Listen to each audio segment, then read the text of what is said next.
సాంబశివ నేను దుర్మార్గుడను కన్న కూతురిని తెలియక కంద కావాల్సింత పని చేసి తల్లి నన్ను చెల్లించండి తల్లి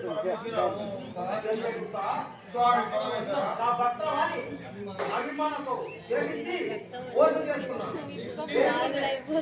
ఎమ్మపోని మాట్లాడాలి కానీ బట్టలు పడే దాకా తప్పదు శివ శివ